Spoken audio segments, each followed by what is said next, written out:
Here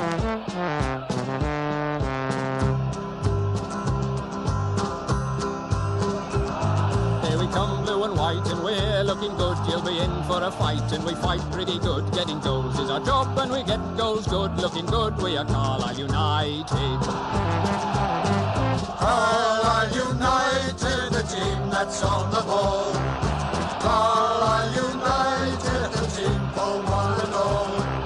You're looking good, and we're with you all the way. You'll hear us singing every time you play. That was a tough all week, wasn't it, for us Blues fans out there? Hello everyone, welcome back to the Brunton Bugle, the latest episode. Your one-stop shop for Carlisle United news and views. From Alfred Agar to Ben Amos and Scott McGarvey to Paul Murray, we've got it covered. In today's episode, we're going to be reviewing the draw against Salford and the late defeat against Tranmere Rovers. We're also going to look ahead to what we hope will be much easier games against Oldham and Colchester United. Jinxed it there now, haven't I? And as usual, there'll be some news updates and looking at what ex-United players and managers have been getting up to. As usual, joined by one of my regular co-hosts, and today it's Mike. Mike, mate, how's it going? Yeah, it's all right. It's not the results that we were hoping for, is it? But we've got 2 games now where we can hopefully stop the rot and turn it around. Yeah, that's the key thing, isn't it? You just got to put those games to the back of your mind now and get on with the new games. Although I say put them to the back of your mind, we're probably going to spend about 10-15 minutes ranting about them in a minute anyway. so there you go. Let's get straight into the news then, Mike. So not a huge amount of news again. It's the way things are at the moment. It's just games thick and fast, and there's not really much happening between them, is there? So, but there is a bit of news in terms of games. So the Easter games have been switched now. We thought maybe that the switching round of games have been done for this season, but actually this is something we suggested, isn't it, Mike? I think on the podcast, me, you and Dan, and I'm glad to see it's been arranged. And it just shows, a good bit of, work from all the teams involved, and credit to them for, making the switches where they could. So basically, United's trip to Southend will no longer take place on Good Friday. It's now going to be on Saturday the 3rd of April with a 1pm kickoff. And the home fixture against Scunthorpe, which is supposed to take place on Easter Monday, that's now going to be on the Tuesday on the 6th of April with a 7pm kickoff. Now, this has only been possible because Morecambe have kindly agreed to move their Easter Monday fixture against Southend United to the Tuesday night as well. So, fair play to Morecambe. They didn't have to make that move. They could have stuck with it and say, no, we're quite happy playing Easter Monday, but no, fair play to them. They switched that game. So, makes things a little bit easier, doesn't it, Mike, I think? But it does mean a straight run of Saturday, Tuesdays all the way through, pretty much to the end of the season now. Yeah, but I think a Friday, Monday in the middle of that would have been pretty tough. So, yeah, it's good all round, really, isn't it? Yeah, in a weird way, though, the Monday to Saturday would have been a nice, slightly longer break for the team, but this probably works better in terms of getting a rhythm and getting a routine together as well, I guess. Only other bit of news we've got is about the Blue Store. So as many of you may remember, a few weeks ago we were saying how the Blue Store was shut due to the national lockdown taking place. Well, the club have announced now that from Monday the 1st of March, the Blue Store will reopen for online and telephone sales. As usual this time of year, there's loads of kits and bits and bobs that have been reduced. Unfortunately, there's no home shirts in adult sizes left this season, is there? Bit of an interesting one, that. So if you want to get yourself a shirt, you better get them quick, because I don't imagine there'll be a huge amount of stock of the other ones left either. Or put a load of weight on, or lose a load of weight, and then there'll be plenty left in your size. Yeah, that's the key thing, isn't it? If you want, there's usually some triple X's left. Thankfully, I'm not quite that size yet, despite all the amount of sweets and chocolate I've ate during lockdown. Not a huge amount else, like I said, in terms of news. I think the only thing we want to possibly mention is that some interesting comments from Nigel Clemens in the last few days. He's been doing a few bits for the club website again, keeping fans informed. One of the things they discussed was obviously in Boris's latest roadmap out the lockdown. He has mentioned obviously fans going to be back in stadiums, but the date that comes in, I think it's 17th of May, is it? And that's going to be after the League 2 season ends, although in time for the playoff final at Wembley. There is a suggestion though there's going to need to be some test events for this, isn't there? And unsurprisingly, Nigel Clemens said, well, we're putting a hand up for that straight away, to show people that it is possible. So small chance maybe for the last couple of home games you might get a chance to go to matches. You never know. Be interesting to see what happens there. There's a few things that are opening up in there that sort of begs the question, well, if that can open, why not football? But, we'll see what happens nearer the time. I think it's probably more likely to be Premier League games for test events this time, because I do wonder if the EFL might look at it and say, is it really fair that Carlisle may be able to have fans for the last 2 home games, whereas all the other teams in the league aren't, and we're going for promotion? It's one of those ones, isn't it? You'll be interested to see what happens. Okay, let's get on to the match reviews then, Mike. So we're looking back at the games against Salford and Tranmere Rovers. First, obviously, the Salford game was a 1-1 draw after taking an early lead through George Tanner's goal. James Wilson, your favourite there, Mike. He got a equaliser with 11 minutes left. I think he had to play pretty much the last 10 minutes though on one leg, didn't he? Because I think he got an injury and just basically just standing around and not doing much for them. But yeah, made a positive impact when he came on for Salford. And then obviously the Tranmere game, I think that's probably the most disappointing of the two, really. 3-2 defeat thanks to a late James Vaughan goal, my favourite goal scorer there, frustratingly. Yeah, especially as the fact that we were in the lead twice in that game. We sort of threw it away, really. 2 tough fixtures and just 1 point to show for the United's efforts. Performances look like it's starting to get a bit better, but just sloppy defending cost us dearly in these games, didn't it? Yeah, but games that we've played since all them games were called off, I think we've played progressively better in the 3 games. But I think at the same time, the opposition has been progressively more difficult. I think Harrogate were probably the easiest opposition of the 3, and we played abysmal against them. Yeah. I think Salford, a bit better. Well, I say a bit better than Harrogate. They were a lot better than Harrogate, but we played better against Salford. Yeah. And Tranmere, for me, were the best team of the 3, and we played probably the best out of them 3, but ultimately Tranmere were just devastating sort of on the counter really against us, weren't they? They look a good side. Yeah. They're not just a good side in terms of the way they play, because I think James and Lummy maybe were a little bit over the top in their praise of them. I think they're a very good side, but I don't think they were like Brazil 17 the way they were playing. What they were good at mixing up. They did go along when they had to, but they also got the ball down and played when they could as well. And they played the conditions pretty well as well. They didn't overuse the wind in the second half, even though it was in their favour. They just tried to sort of grind us down a little bit, didn't they? And they're a wily side. They've got some clever, experienced players in there. I mean, you look at the spine they've got in that team. Peter Clark, Jay Spearing, James Vaughan. I think most teams at this level would kill for a spine as good as that, wouldn't they? I mean, yeah, definitely. And I know we've got a pretty decent spine in our team, but that's just bags of experience and quality as well thrown in. Yeah, I just feel that Tranmere game is probably one of the toughest games we've played, and it just felt really a bit deflated after it, because I felt we'd done well enough to get into the lead in the games and then obviously it was level with not long to go. You just think to yourself, all right, just, you know what, don't get too over the top here. We said, didn't we, in our preview, 2 points from these 2 games is not a bad result. No. It's not a bad result at all. It would have been. It would have been decent.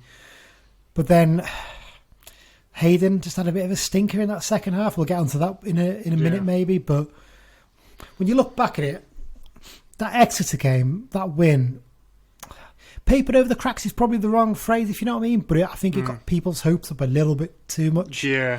Exeter we stifled Exeter really well that day, but I think maybe if we'd been able to have the run of games after that and didn't have that other 2-week break, it might have been easier.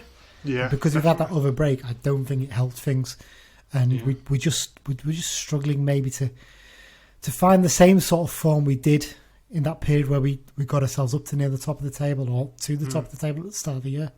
So yeah, I mean, back to the Salford game. Started the game well again, didn't we? It's one of these things that towards the start of the season we were really flying at the start of some games, and we kept it up after that, didn't we? The problem here is we've just not been able to keep it up in the last couple of games, have we? We sort of tired out towards the end.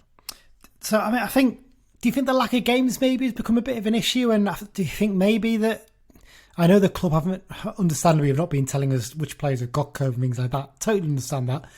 But maybe we're starting to see from some of the players that they're not maybe 100% fully recovered from that yet. Yeah, I think so. I mean, the Salford game in particular, I mean, I know that Richie Wellens said that they dominated us from start to finish, but the first 20 minutes, the first 20 minutes, we we were really causing them a lot of problems. And I said, these do not like to be pressed. Like, we were pressing them quite a lot in their own half, and they were sort of, making little mistakes here and there, and we couldn't keep it up for the full 90 minutes. And it's gonna take us a little while to get back into that groove, I think. I think these next 2 games are probably the ideal 2 games to follow up. Obviously, we'll talk about that when we do the previous stuff, but I think after a couple of games like this, they are the ideal games. I mean, Fox Analytics FC on Twitter have been really good and helped us out a couple of games recently with some stats. They provided some from the Tranmere game. So one thing that jumps out from that game actually is Carlisle's passing stats. They were actually below average on passing accuracy for this season, especially forward passes and passes into the final third. This is according to Y-Scout. They get a lot of the stats from. I think the conditions have probably had a lot to do with that, didn't they, Mike? I think the conditions were horrendous, and I don't think either team particularly enjoyed it out there, did they? I mean, that's fair to say. Yeah, I mean, ultimately, we call it beach ball, don't we? Chris Beech's footballing philosophy. I think a lot of it is sort of, you kind of start with a long ball forward and then chase that ball down. And if you're going to play football, do it in the final third. Don't bother faffing around playing football in sort of deep in your own half. But we just seem to go to that a bit too eagerly, because there've been times where we have been able to play it out as well. We've been able to sort of Tanner or Anderton have been able to sort of play them sort of, I don't want to say long balls, but them balls down the channels where sort of Patrick or someone can sort of run onto them and cause problems. It's not a long ball in the fact that it's just an aimless punt at someone's head, but it's a bit more concise, shall we say, than just punting it forward. But I think the players just need to get back in that rhythm of knowing when to play it a little bit easier and when to just sort of punt it forward and chase it down. Yeah, interestingly, the pass accuracy stats into the final third for Carlisle were 37%, Tranmere 46%, so they definitely cope with the conditions a lot better than we did in terms of that. Tranmere's pressing was actually much more intense than ours too, so their passes per defensive action, which is the stat they use to sort of work out in terms of pressing, ours was below our season average. So Tranmere's was 3.79 and ours was 7.9. I think the lower the value, the more intensely the team are trying to win the ball back in the final 2/3 of the pitch. So it shows we weren't quite at the same level that Tranmere were, and they played as our game in that sense and got the best of it. Moving away from the stats, I would advise to follow Fox Analytics on Twitter, though. There's some really interesting stuff they put up there.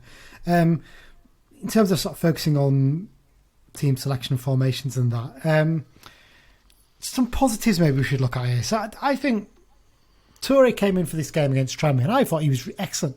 I thought he looked like the Toure we saw at the start of the season. He looked a bit refreshed. He was getting the ball down. He was running at plays, but he was using the ball really well. He tracked back to win the ball. In comparison, I thought Patrick on the other side, until maybe 5-10 minutes into the second half, had been fairly poor and a little bit wasteful. And I'm a big fan of him, Mari. I really am. But I think sometimes he was just running into sort of blind alleys rather than laying the ball off. Whereas Toure seems to have a little bit of awareness there when he needs to lay the ball off, doesn't he? Big positive to see him doing well. I think at the same time, though, Toure, more so than Patrick, he absolutely scares the crap out of defenders, and he makes them close him down, and then that'll sort of free up the space. Whereas I feel like Patrick can sometimes be a little bit more one-dimensional, in that he'll just sort of knock it and run, and the only thing you can do is close him down, and you don't always have to worry that he's going to turn you inside out if you do that. But I mean, I put a bet on him to score in the first 20 minutes, and obviously we did score in the first 20 minutes, but it wasn't him who did it, because I just thought he's going to be really sort of desperate to grab this chance with both hands, and he clearly was. And it's a tough one for Saturday, really, because I think Alessandra hasn't he hasn't been brilliant since we've come back, but who has? But who is going to be the front three? Is Toure going to start, or is Alessandra going to start? Yeah, it'll be interesting to see what he does. I think actually the front three that started against Tranmere was pretty strong, and I don't think I'd make a massive change there, to be honest, at the moment. I think against Oldham I'd fancy them to do really well. Another player who had a really positive game down the same flank as Toure for most of this match was Nick Anderton, because it's interesting when you look at people talking about what selection they would have picked for this game. A lot of people were saying get Jack Armour and drop Anderton. But I'd argue he's probably our best player of the two games, the last two games. Yeah. He looked much stronger, and he looks like he's one of those players, once he starts to find a bit of form, he's a really strong, positive player who gets forward, and he was doing those little chop turns and stuff like that, wasn't he? And he was a great ball into the box for Coyote's goal. I mean, he was a little bit lucky on his own goal. I think the keeper probably should have stopped that. Maybe the conditions playing a bit of a part there, but he looks like he's starting to find the form that he discovered sort of towards the start of the season, isn't he? Yeah, he seemed to just be finding acres of space down that left-hand side as well, didn't he? Like, he was just always open for someone like Guy to just, like, spread it out to him, and he could just bomb forward. And, yeah, I mean, we've talked about Armour's passing, haven't we? But I think Anderton just gives that little bit more with his sort of crossing and his shooting as well in the final third. So, yeah, I think Nick's done pretty well in the last couple of games. It's really good to see him getting a bit of form back. And, it's good. I think Jack Armour's playing so well when he was in the team. It's been good. It gives a good bit of competition, and Nick knows that his team's not place is not guaranteed, is it? Speaking of players who maybe not have guaranteed places in the team, let's get on to the topic of John Mellish. Now, we've been pretty supportive of John, I think, over the last few months, and we've been really impressed with what he did in terms of his performances in the team, but he's just dropped off a little bit again, hasn't he? And there's been talk about the fact, was he one of the players who had COVID in January? I think it's not been officially said, has it? But it's been sort of insinuated, hasn't it, effectively? He's not looked quite as effective as he had. I think he probably should have played against Harrogate on a pitch like that. I think he would have been effective in that game. I think he did okay against Salford. Probably a little bit lacking against Tranmere. The one thing I'd say against Tranmere is he did actually start to get into the box a bit more. Now, he hasn't. That's the one thing that actually stands out for me. He's in the team obviously to cause a bit of problems and get about and get into the box and get on chances. But actually, since that goal against, or not that goal, sorry, when he hit the post against Bolton late on Boxing Day, can you think of many real clear-cut chances he's had since then? No, not really. No, so I mean, what would you do there? Would you persevere, or would you maybe look to make a change in midfield? Well, I mean, I think it's all a bit unfair, seemingly, on Taylor Charters in that he had that man of the match game against Walsall, and he's not even making the bench now. And Beech has said he sort of wants it to sort of fire him on and stuff like that. But the way that Mellish is playing at the minute, I don't think that we can afford to just be giving players a spot on the team sheet. I mean, I said a few weeks ago I'd rather see Mellish give 100% for 60 minutes than 70-80% for 90 minutes. And, I'm sure once he gets that fitness back, he'll be the player that he was before the break again. But I think, he just needs to be sort of, his game time maybe just needs to be managed a little bit for the next few weeks. It's an interesting one with the Charters one. I know a lot of people banging on about, but there's always a risk that we build these young players up to be a bit more than they are at the present. I'm not saying Charters can go on to be a great player. I think he can. He's had one good game against Walsall. Let's not then presume he's going to be outstanding in every other game. If he then comes into the team and has a stinker, then the pressure's back on the manager. Well, he has to drop him then, and then there's issues, isn't there? Whereas Mellish has obviously got a bit more under his belt in terms of game time, so it's going to be a bit easier for him if he does come out of the team. So it's a tough one, isn't it?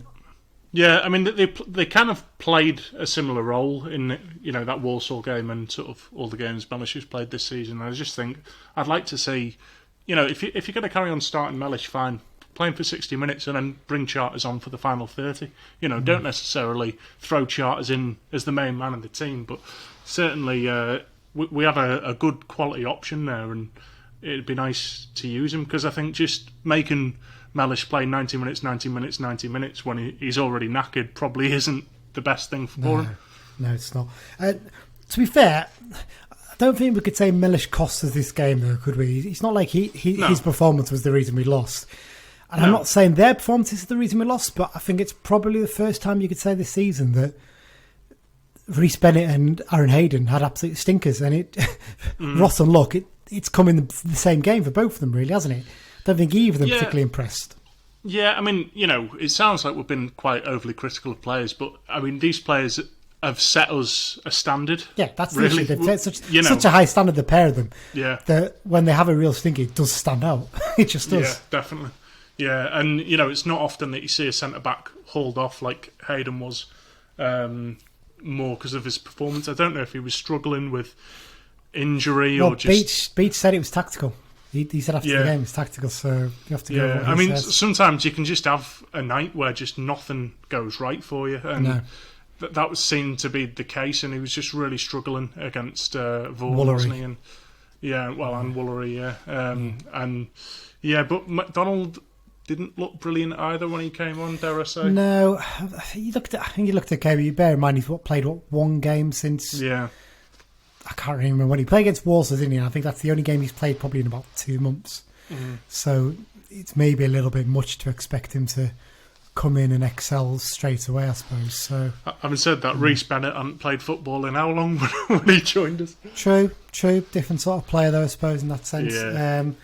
But yeah, it's a shame, really, because, like I said, they've been consistent 7 out of 8, 8 out of 8 players probably most this season, the pair of them.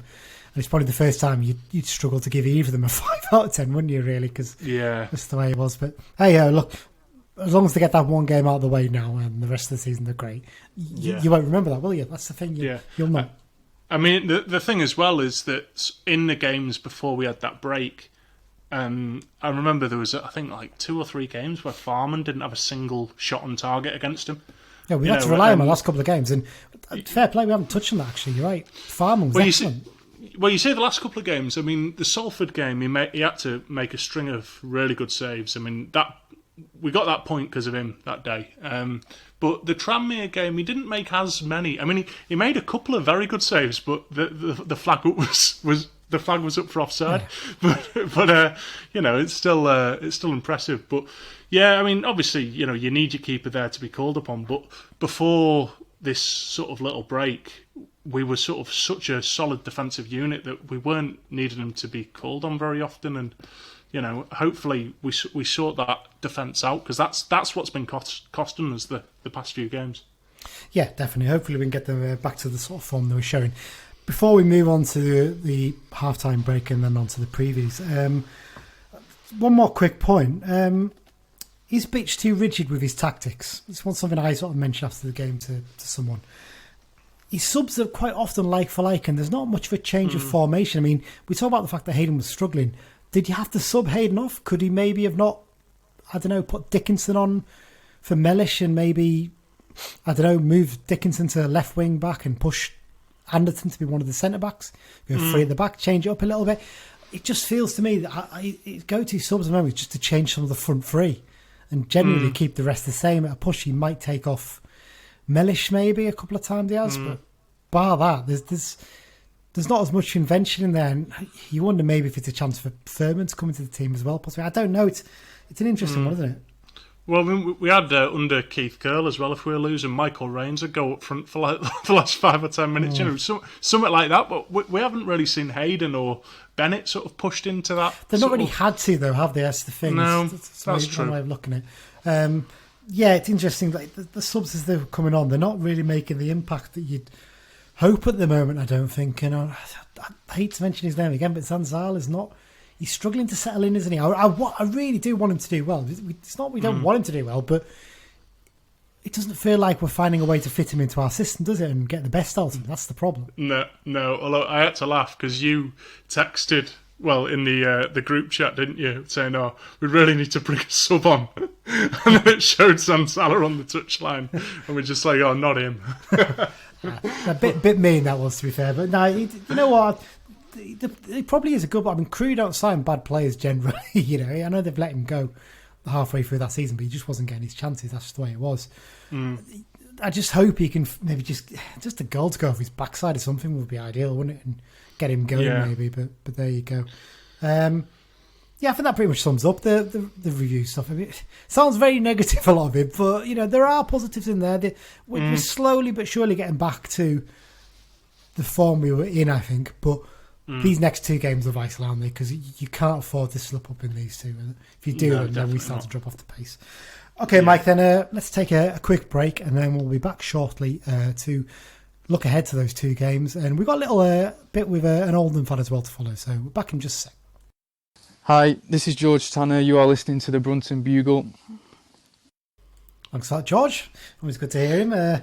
Got his goal against Salford. He was very pleased about that, wasn't he? I think it's fair to say. Yeah, I bet he was. Yeah. He certainly was. Okay, so we're on to the previews now. So that's the Oldham and Colchester games.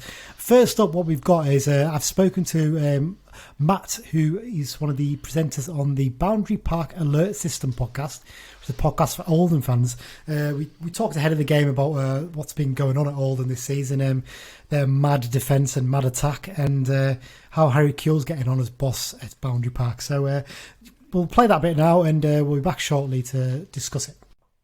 Okay, Matt from the Boundary Park Alert System podcast. I don't know where you got that name for it, but it's a belt to that. Thanks for joining us for a little chat ahead of this weekend's game.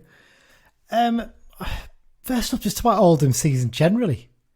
How do you think it's gone? I mean, it seems to have been a bit of a slog for you guys. You've not actually managed to get in the top half yet this season, have you? There's a stat about the top half in Oldham, which may or may not surprise you, but we haven't finished in the top half of any division, be that mainly League One or League Two, for 10 years. Wow.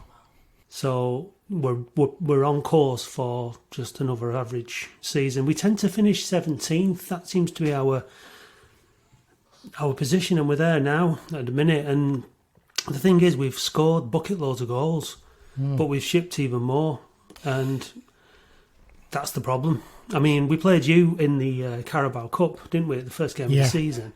Beat you 3-0, and we thought, here we go. And then we didn't win for 7 games then in the league, It's just the same old story with us. We start with a brand new manager and a brand new squad every year. String like minimum players, 6 or 7 players, and then we're starting all over again. So, yeah, it's just the same old. It's very frustrating. Of the last few seasons, there seems to be a few issues in terms of the ownership as well. I mean, that seems to be an ongoing saga. What's the latest with that? Well, yeah, once we got relegated from League One, the new owner came in that year, sort of took over in the January. We got relegated then, obviously in the April, May, and season ticket sales were up for that first season back in League Two. I think everyone thought, new owner, maybe we'll be too strong for the division, but he sacked Richie Wellings as the manager just before. Just when the pre-season training started again, bought in Frankie Bourne, sacked him after we lost again 6-0 against you lot, actually. Was it that one? Yeah, so Frankie got sacked then. We were in 7th in the league, doing all right. And since then, he's... I think, how many managers? I've lost count. Paul Scholes came in not long after Frankie Bourne got sacked. And it's just been the constant chopping and changing. And the owner... his brother is the sporting director, and we've been through all these managers, and he's been the constant, and that's pretty much the issue, really. I think interference from that side of things in the dressing room, them deciding who comes in instead of the manager deciding who comes in, and it's got a bit of a kind of football manager like bedroom. Let's have a go. See, we reckon we can do this kind of vibe to it, and. It's not going very well. We're relatively stable off the pitch at the minute. People are getting paid on time, and that side of things is kind of, at the minute, seems to be okay. But on the pitch, with the attacking team that we've got, we should be up in the top 6, and they just don't seem to know where to strengthen and how to build a proper squad. It's just throw in a few flair players and hope for the best, and it's very frustrating. It's funny you mentioned that 6-0 because I think John Sheridan was our manager back then. There was obviously a link between the two clubs there. And he was as miserable as sin after that. Oldham, John Sheridan, yeah. He was so angry after that game. We'd won 6-0 and you wouldn't think we had. You'd think we'd been battered 6-0 the way he was reacting. He was incredible. So yeah, he's got a bit of a temper on him, John. But he's a passionate guy, and he's very direct and straight talking, and that's what you want. Kind of the opposite of Harry Kewell at the minute, who you get the feeling tells you what you want to hear, as opposed to what he's really thinking, which I'm not a big fan of, to be honest. Comes on nicely, actually, because I'm going to ask you, how do you think he's getting on as manager? I saw you've done a poll about whether he should have his contract extended at the end of the season. He's one of those ones, isn't he? He did well at Crawley, I think, in his first job, got the Notts County job. I think he walked out on Crawley, didn't go to Notts County. It was an absolute disaster there, but anyone could have a disaster at Notts County the way they were run. And now he's got this job. He doesn't seem to be really taking the opportunity. I mean, it's hard for any managers coming at Oldham because the sporting director is influential on who comes in and who doesn't. You know, previous managers have left or not accepted extensions of the contracts. Oldham fans, people with big connections at the club, who've not wanted to hang around because of the way it's run at that level. So, if Harry wants to keep his job, first of all, he has to comply with the sporting director, and he has to try and bring in the players that, you know, manage the players that he brings in. Having said that, is he getting the best out of the team currently? You'd have to say no. He tinkers a hell of a lot. I have no idea what team he's going to put out against Carlisle on Saturday. No doubt it'll be different to the team that lost against Barrow last night. And you just don't know. And there's just not been any kind of consistency. Like last night, he brought on 3 subs, and it was just kind of like, I'm just going to throw subs on and see what happens here. And at the same time, he brought off Brunton Bugle, who is definitely one of the players you need to watch out for at the weekend because he's been brilliant. But he's brilliant out wide, and last night, Harry decided to play him up top on his own. I've no idea why. And then he's giving out to the players just last night that they didn't work hard and they didn't perform. But I can't help but think that if he just tried and played a consistent side for a while, then it might help everybody understand their roles, understand their position, and build up that kind of team spirit. Chopping and changing just doesn't work, does it, at any level? No, definitely not. We found that with Beech in charge. Once he found a consistent team selection, he generally stuck with it. He's tinkered a little bit here and there, but not made massive changes. You mentioned Bahambula there. I had picked him out as a danger man. How good has he been this season? I saw the goal he scored against Tranmere the other day, but all the stats show that he's the best dribbler in the division. I think he's like, we've got Gimme Toure, who we signed from Hartlepool, and someone who's been great for us, but he sounds like Toure on steroids. He can be unplayable at this level. He really can. Like, sometimes, I mean, sometimes when you get a player like that, one of the problems is that nobody knows what he's going to do, even players on your own team. Yeah. So, he'll sometimes he overdoes it a little bit, but he once he gets the ball at his feet, he twists and he turns and he runs and he drives forward and if anything, he should probably start hitting more from outside the box and having more of a pop and getting a few more goals. But he's got the most assists for our team, and I think he's got 3 or 4 goals now. We've got an extension on him next season, but whether or not we'll be able to keep him, I'm highly dubious about that, to be honest. I mean, it'd be a real shame. It's one of those seasons where we've got really good attacking players and players that we'd love to go and watch, and there's some of them we might never get to see them, which is really real shame. I think that's where we've been quite lucky at Carlisle. We've had those games in December where we were able to attend, and obviously we had a test event as well in Southend at the start of season 2. So we've been a bit lucky in that sense, the 2,000 of us who got to go. Another one I would pick out from your squad, because he's a player who's very familiar to us, Nicky Adams. How's he getting on? I've noticed he's playing at right back, actually, since you signed him. Yeah, you'll have to ask Gary Cool about that, mate, why he's playing at right back. We've been crying out all season for an experienced head in midfield. Our midfield is made up of loanees and inexperienced young lads that have come down from a higher level. Technically good, but just not able to mix it in League 2 and boss the game. So we've been getting overrun in midfield all season. And, for me, Adams, I'd have stuck him right in the middle, stuck him in the centre of mid, because he gets stuck in. He's good on the ball, he knows what he's doing with it. He's a captain, he's a leader, he's been made the captain already, and he's been stuck at right back. And the first game against Newport, when he played, he was playing a bit more like a wing back, and he was getting forward and he was getting balls in, and we beat them at home. And he looked really effective. But since then, he's just played like a standard right back, and he's doing most of his playing, defending our penalty area, and kind of it seems like a waste to me, to be honest. But Harry just has this knack of bringing players in and then sticking them in the position that he thinks is the best for them, as opposed to the position that maybe they're most comfortable in. Again, you'll have to ask Harry about that. I'm not quite sure. You can probably tell that I'm not convinced about Harry Kewell. No, one of the things at Oldham is we get through managers like you get through socks. You know what I mean? And it's just we're all desperate for some consistency. So, we want to give him a chance. We want to start next season with the same manager. But after, performances like last night, and we're so inconsistent, and he seems so determined not to do anything about the defence, and you just, you can only sort of keep that faith for so long, can't you, really, before you start to wonder.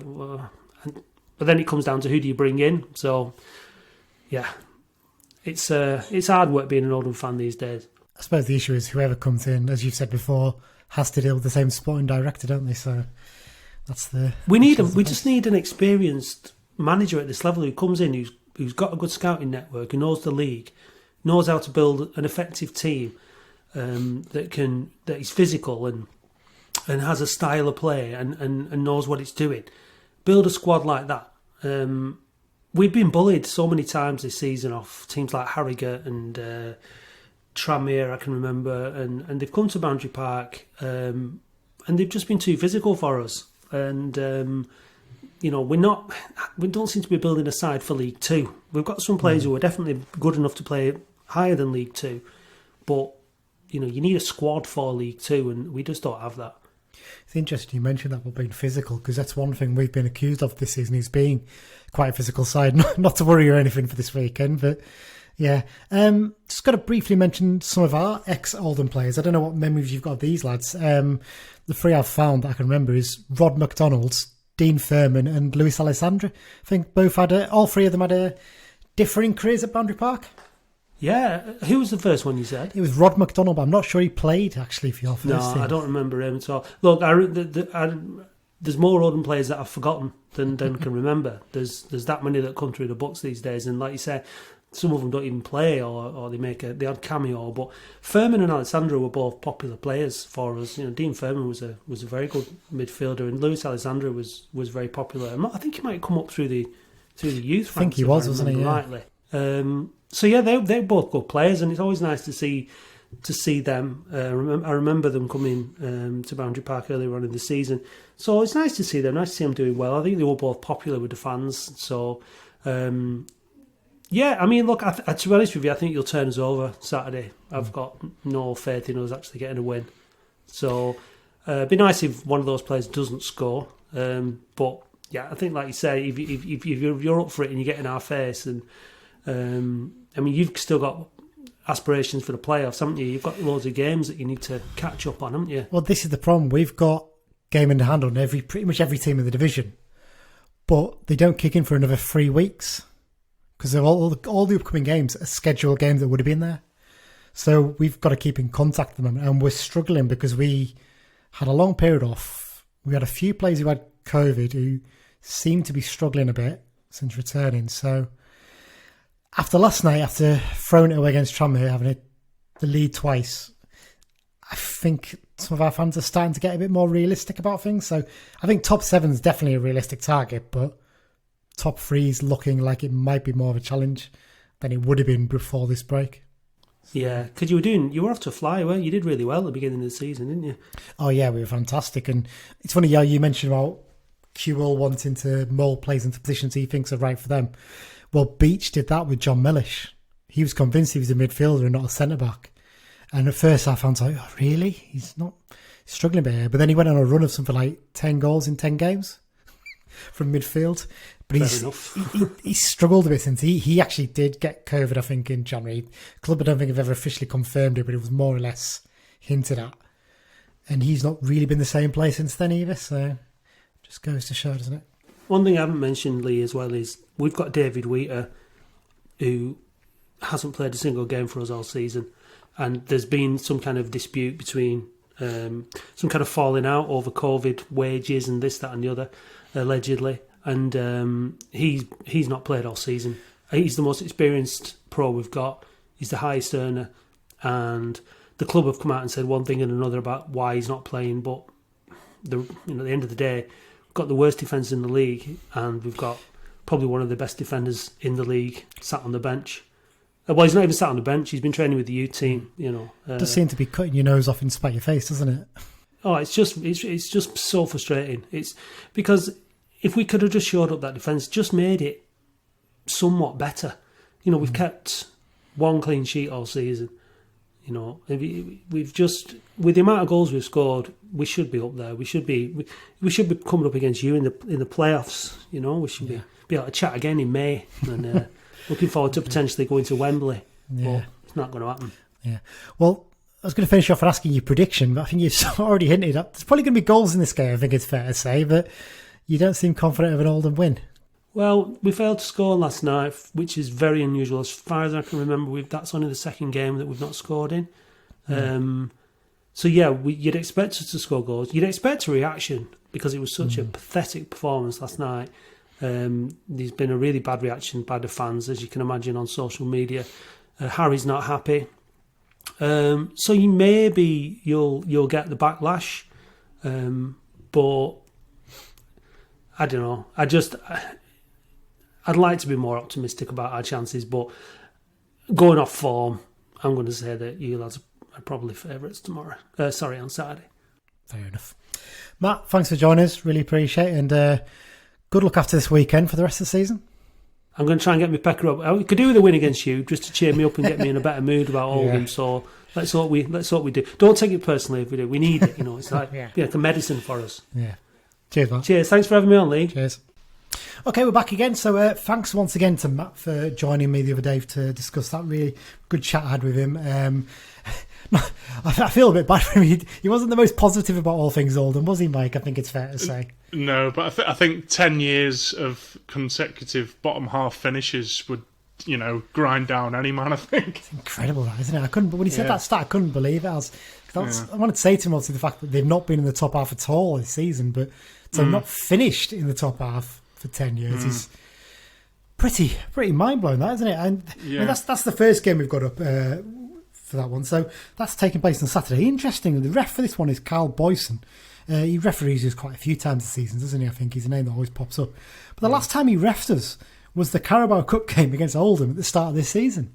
You don't see that very often, refereeing the same teams twice in one season. So quite the stat. In terms of form, I mean, their form's pretty similar to ours, really, in terms of the fact that in the last 6 they've won, lost, drawn, lost. So basically they're losing every other game at the moment. They're in the actual league table, they're 17th place on 35 points, having played 29 games with a goal difference of -7. Now that goal difference doesn't tell you the fact that they've got the second best attack behind Cambridge in the division. They've scored, I think, what was it? I've got it down here somewhere. They've scored 46 goals in their game so far this season. But they've got comfortably the worst defence in the division, having conceded 53 goals. 20th place Stevenage have conceded 22 goals less than them. That's incredible. They've just got a dreadful defence this season. They're really, really struggling at the back. This is the first game up. I think it's going to be a tough one. I think there's potentially going to be goals in it. But I think we've got to get at them early on straight away, haven't we, in this game? Yeah.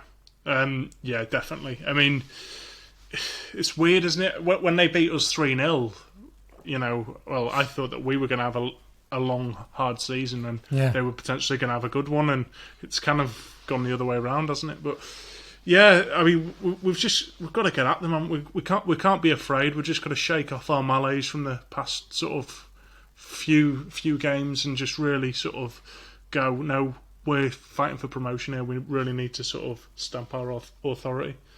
Yeah, last time out they suffered a 1-0 defeat against Barrow. I mean, that's not saying much for them, is it really? No. Barrow have been in absolutely appalling form, although Rob Kelly seems to be the man to do the job for them as caretaker, having taken over from Michael. But that's the thing as well, second best attack in the league. You'd think they'd be able to score against Barrow, but obviously not. Well, the interesting, obviously, Matt from the Oldham podcast did mention there the fact that their big danger man is Dilam Bahambula, who, I think you saw the goal he scored against Tranmere the other day, didn't you, Mike? I mean, what a strike that was. He sort of turns his man and then he hits it. It's pretty much from the right wing, isn't it? And he just smashes it over the keeper's head and into the back of the net. Brilliant goal. And in terms of dribbling stats, I think if Gimme Torrey played all his games, he'd be right up there with him. But he's miles ahead of pretty much every player in the division. But like you said, defensively, they don't seem to know how to sort things out, really. They're great going forward, they cause problems, and they may be lacking a bit of experience in midfield to shore things up in there. One player they did bring in to add some experience in January was, of course, Nicky Adams, who played for United a few seasons ago. Big fans' favourite at Brunton Park. Interestingly, though, he's playing at right back for them, isn't he? Yeah, which is bizarre because, well, I mean, I wouldn't say, you know... Maybe not that bizarre because he's getting older, isn't he? So he's going to maybe getting a little bit slow, you'd think. And right backs attack from deep these days, don't they? And imagine he'd be good at putting balls into the box. So. Yeah, and, you know, he could take a sort of indirect free kick in a corner as well. But, yeah, it seems bizarre, but... Because I think he said, didn't he, that he played at wing back and looked really good, and then he's just sort of playing more deep as an actual right back, and he hasn't looked as good. So I don't know. It seems like Harry Kewell's making a few questionable decisions. Yeah, well, like we said, they've got a bit of an embarrassment of riches almost in attack, and we mentioned Bambula there, but they've also got Conor McElhenney, who you wrote off at the start of the season. I said was going to be a good player. He's their top scorer. He's doing really well for them. They've also got Kelly Dunn, who's a player who's really impressed me in the couple of games against us this season. He looks a real good find for them as well. They did let Danny Rowe go to Bradford in January, though, didn't he? I think he was out of contract at the end of the season. They basically just took a small chunk of cash to allow him to go there because he said he wasn't going to sign a new contract. So, you know, they have lost, I think, from what Matt was saying there from the Oldham podcast as well. Losing him, I think, means they haven't really got anyone who sticks up. The ball doesn't stick up front anymore. That's the big issue they have as well. So you wonder maybe if that's part of the reason why they're struggling as well. Kewell doesn't seem to be overly popular based on the poll they've done on Twitter. I think they've asked whether he should have his contract extended. I think only like 22% I think said he should. So clearly not impressed them there. He's an interesting, wasn't he? Because he started out, I think he was at Watford as their under-23 coach, and he went to Crawley and did well there. Got poached by Notts County and was just a disaster for them. But to be fair, I mean, a lot of managers struggle at Notts County, don't they? So yeah, they do. But he's gone to Oldham to try and sort of rebuild his career, and I don't know. It's one of those ones, isn't it? There's clearly issues off the field there in terms of who is in charge of transfers and stuff. Maybe Kewell feels he hasn't really got the right to go to any club and demand. You know, I'm the big man. I'm the one who's going to make these decisions. So he's felt this is the right role for him. I don't know. The interesting one there, obviously mentioned in the clip, was about David Wheaton not playing because he's been a great defender down the years, hasn't he? And you know they're struggling in defence and they won't pick him. Yeah, it's mad that he's ended up in League Two, really, because I remember when he sort of first broke through at Middlesbrough, I thought he's really sort of... Well, there was talk he was going to come on loan to us, wasn't there? Yeah, and then they had an injury crisis and he sort of had to play for Middlesbrough, but he looked really good when he broke through in their first team, and I thought he'd be a Premier League player for years, but he didn't really last long in the Premier League, did he? And then he just sort of dwindled down to League. He was at Bolton for a bit, I think, wasn't he? But yeah, so it's weird that he's there, but you would think that if the defence has been struggling, they'll be calling upon him, but seemingly not. No, seemingly not by the looks of things. Seemingly that off the field issue there isn't going to resolve itself. Last little stat before we move on to the Colchester stuff, Mike. Oldham, just to show how many goals there have been in Oldham games this season, 99 goals involving them. So whoever scores against United, scores in this game at the weekend, up with the 100th goal involved in their games this season. There you go. That's an astonishing statistic, isn't it, really? Okay, let's move on to the Colchester game then. I mean, this is a game where, I mean, normally you look at it, it's a long trip down to the southeast, isn't it? It's absolute pain in the backside to get to because of the way you have to go to get to Colchester. You'd normally be happy with a point probably from this sort of long trip for a midweek game. But they haven't won in 13 games. You've got to be targeting 3 points for this one, surely. Yeah, definitely. You know, I mean, it's weird. They're a relatively big club, to be honest with you. I mean, you know, they seem to have quite a bit of money when they were in League One. Probably about 10 years ago, I think. Yeah, I think the owner, though, he said, didn't he was going to stop throwing money at it and start investing in the youth side of it and try and produce their own players. And I think they've produced a few down the years, but there comes a point where you maybe have to put a little bit of money in to keep yourself sort of in touch with, you know, the teams challenging at the top. And they let a load of players go, didn't they, before the playoffs last season? And when that happened, it sort of set alarm bells ringing over, what are they going to be like next season if they're letting players go before they have a chance in the playoffs? It was a bit of a did send a message. I think Harry Pell's been injured, hasn't he? He's sort of a key player for them. I didn't include him as a danger man simply for that reason that he's he's an absolute knob at the best of times. Yeah, but he's a good player and he's injured for them. He's their captain, so that's clearly something that's going to be a struggle for them too. Yeah, but have you heard that his sister always has a very hard time when she visits France, because when she tries to tell someone a name, she says "Je m'appelle, je m'appelle." Jesus Christ, that's appalling. But yeah, let's move on from that straight away. So that run of 13 games without a win has cost Steve Ball his job as manager. They've brought in caretaker boss Wayne Brown to fill the role for the time being. He was a goalkeeper for the U's back in the day. I think he was at Ipswich as well, wasn't he, for quite a while. Interestingly, he was managing their under-23 side, but he was also manager of non-league side Malden and Tiptree. I don't think he's lost that job or left that job. But obviously, because there's no non-league football happening, they've basically said, it's fine for him to be caretaker. So he's effectively got 2 management jobs going at the same time right now. Yeah. That's crazy, isn't it?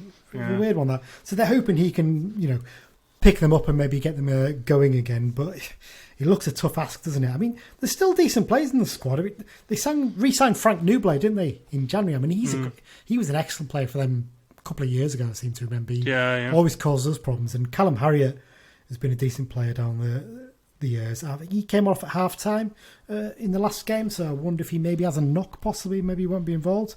Giovanni Brown's always one that causes us problems. And even in defence, you've got Eastman and Tommy Smith, both experienced campaignners. Tommy Smith must be getting on a bit now. Yeah, I mean, it's a strange one, isn't it? You'd think with players like that in defence, they wouldn't be struggling so much. But I'm seeing in terms of former Blues in their squad, you've got Shamal George, goalkeeper who was on loan from Liverpool. He's their second choice. I think he's only played a couple of games for them, I think, this season. He's very much behind Dean Gherkin in the pecking order there. We've got to aim for 6 points, haven't we? Basically, I think that's the summation from these 2 games. Yeah, really good chance to bounce back against arguably poorer opposition than the last. I mean, not even arguably, they're poorer opposition than the last 2. That's not being arrogant or anything like that. They are. They're just not as good. Do we maybe change things up in midfield? This is something I've been wondering, because we've mentioned about Mellish before. Is it maybe time to get Dean Furman in there and take a bit more control? I mean, potentially. I mean, when we played Tranmere, I thought, right, on paper, that's quite possibly our strongest 11, but we don't see what Beech sees in training with regards to how sharp and how sort of match fit the players are. I said a while ago, there's going to be games where we're going to see someone that isn't playing and we'll say, why isn't he playing? But then he'll play on the Tuesday or on the Saturday, because we do have to sort of rotate. And I'm thinking, obviously, I know you said about midfield, but I'm thinking because Alessandra didn't start against Tranmere, I think he's maybe more likely to start in this game. But that midfield 3 of Mellish, Riley and Guy seems to be one of the sort of real constants of the team, and Beech doesn't seem to like changing that too much if he doesn't have to. There's a risk though, it becomes a bit samey and people sort of figure it out almost, isn't it, really? Yeah, and definitely. Like we said, people seem to suss, to win those as long as they win the second balls, we maybe run out of ideas a little bit at times, so it'd be interesting to see what he does. Let's go on to a bit of team news then. Don't think there's anything new, is there really? Danny Devine's still out with his knee injury. Morgan Feeney with his broken foot and Jamie Armstrong with his broken ankle. Don't think there's any new knocks. Like we said, we think Hayden was just taken off for tactical reasons in midweek. So pretty much the same squad to pick from. Maybe Jack Armour might come back into it for one of these games, possibly the Colchester game. Maybe go with the extra defender on the bench rather than attacker for a long trip. Predictions, Mike? Well, I'm going to be quite bold and say that we're going to beat Oldham 3-1. And we're going to get goals from Riley, Alessandra and Dickinson as well. I reckon he might come on off the bench and score a free kick. Put your money on that. And I'll go Colchester. I'll take a scrappy 1-0 away win. Okay.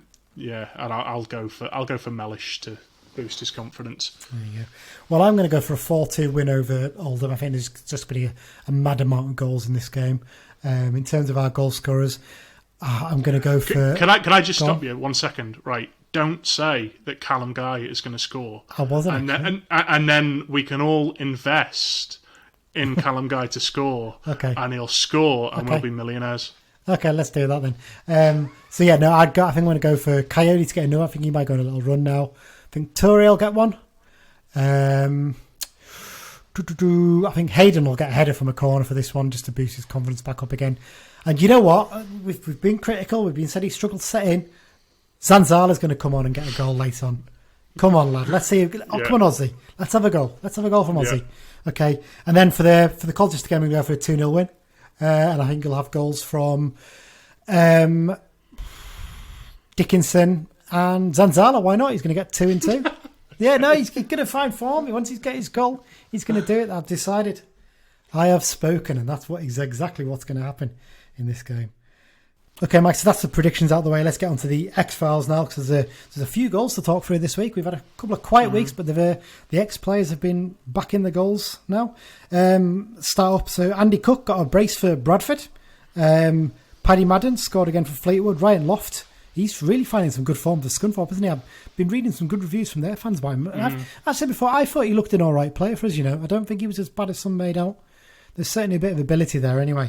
Yeah, it's just consistency, wasn't it? Was the issue, I think getting a run of games will help him massively this season. Definitely. Reece James scored again for Doncaster. He's had a few this season. One name fans might not remember, Jordan Marshall, who's one of our youth team players. I think he was very close to getting a professional contract, but I think because Granger was ahead of him, he was a left back, he didn't get one, and he went to Queen of the South, and then he's done well in Scotland. But he was scored for Dundee against Queen of the South, funnily enough. Jerry Yates scored again for Blackpool. Sean Miller scored his first goal for Bolton.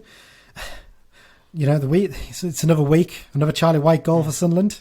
And finally, a name we haven't heard in a while, Naki Wells. He scored for Bristol City, which brings us on nicely to the bit about coaching roles, doesn't it, Mike? Seamless link there. So we mentioned obviously last week that Paul Simpson had taken over as caretaker at Bristol City. Well, his caretaker spell didn't last too long, because another ex-Carlisle United manager, Nigel Pearson, has taken the job at Ashton Gate. Simpson is going to assist them, though, from what I can gather. I don't know if that's to the end of the season or temporarily, but it's a pair of ex-Carlisle United managers in charge. I think that's a really smart appointment for Bristol City, that I have to say, in terms of them. Yeah, because he's a manager who knows that level so well, and he's got a really good chance of getting them up, I reckon, in the next couple of years. Well, I was going to say I wouldn't mind punting them to go up next year, because he's one hell of a manager, certainly at that level. And Watford last season, sacking him was just utterly ridiculous. And it just looks even more stupid now, doesn't it? Yeah. Yeah, well, I was glad that they went down, to be honest, after they sacked him, because they were dead and buried when he took over, and he was averaging not far off 2 points a game, wasn't he? And then they just let him go. It's ridiculous. Yeah. And just a couple more bit of coaching news. A couple of ex-United strikers have got some new coaching roles. Billy Painter has stepped up from working with the youth team at Port Vale to assist new manager Darryl Clark at Vale Park. So good luck to Billy in his first assistant sort of first team coaching role. It could be feisty if Keith Curl gets another job and they're on the touchline together. I'm sure they'll shake hands. And finally, Brian Wake is continuing his Scandinavian odyssey. He's now got a new job in Denmark. He's managing... I'm going to have to get this pronunciation right. I did look it up before, so... Right, just give me one sec here. Schellerup. Oh, with them, yeah. Schellerup. So Schellerup in Denmark is his new club that he's coaching. So good luck to Brian in his new role there. And that, Mike, pretty much sums up the X-Blue stuff. So that's it for this week. Thanks once again for joining me. Always appreciate it. In terms of all the special stuff, you can always still go back and listen to all the old ones. I think the George Tanner episode, is now our most listened to episode, which is really fantastic. Thank you to everyone who's been listening to that and all the good feedback we've had. We're hoping to start out another one in the future. But yeah, give that a listen, and hopefully we'll get another special recorded soon. There's also the history of the home kit special as well, which I know went down really well with a lot of people too. If you've got any comments or feedback or anything you'd like us to discuss, suggest that we discuss, please send them into us via either Twitter at Brunton Bugle or by email to bruntonbugle@gmail.com. And then we remind you every week, but I think most of you probably already have done, but if you want to keep getting every episode every week when they're released, then remember to subscribe on any good podcast app. That's like Acast, Spotify, Apple Podcasts, and Google Podcasts. If there's any apps we're not on, then let us know. We'll try and get ourselves on there. And if you can give us a review on any of those apps as well, that'd be fantastic. It gets more people to learn about our show. There's nothing new on the World Map of listeners, Mike. I've just checked, so nowhere new, I'm afraid. But thank you to everyone around the world who keeps on listening to us. We really do appreciate it. We'll be back next week. I think probably Thursday again. We'll do a recording, Mike, and we're back on the Friday. So back with another episode. Hopefully, celebrating 6 points. That's what we're hoping for, isn't it? So thanks everyone for listening, and up the Blues. Cheers.